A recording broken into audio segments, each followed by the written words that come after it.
Boa noite, pessoal. Tudo bem com vocês? Graças a Deus aqui tá tudo bem. Espero que esteja com vocês também.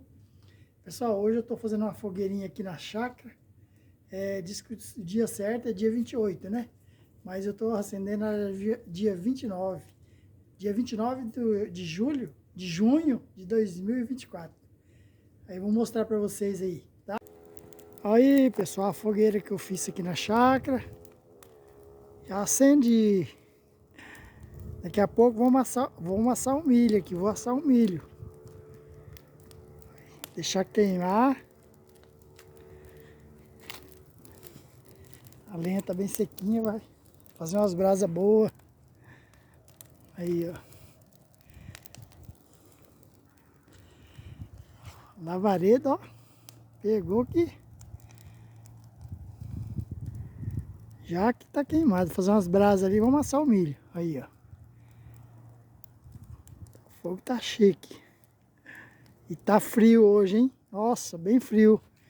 Hoje é 29 de junho de 2024. Diz que o dia certo é na véspera do São Pedro. Mas era ontem, né? Dia 28, mas eu tô acendendo hoje, dia 29. Daqui a pouco eu vou assar um milho. Esperar virar brasa ali, ó. Na fogueira e assar um milho ali. Olha o fogo, como é que tá bonito. A madeira tá bem sequinha.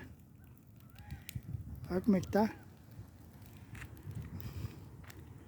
Tá frio, frio hoje mesmo.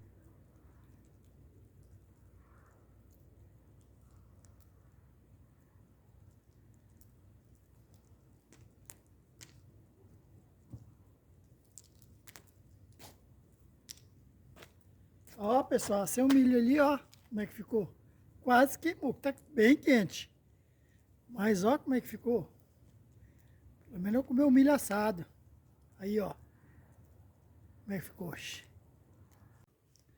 Pessoal, o vídeo foi esse aí que vocês viram. Foi da fogueira aí de ontem. Aí eu tô... Hoje já é dia 30. Tô finalizando aí o vídeo. Obrigadão a todos vocês. Que Deus abençoe todos vocês. Um bom domingo. E até o próximo vídeo, pessoal. Tudo de bom.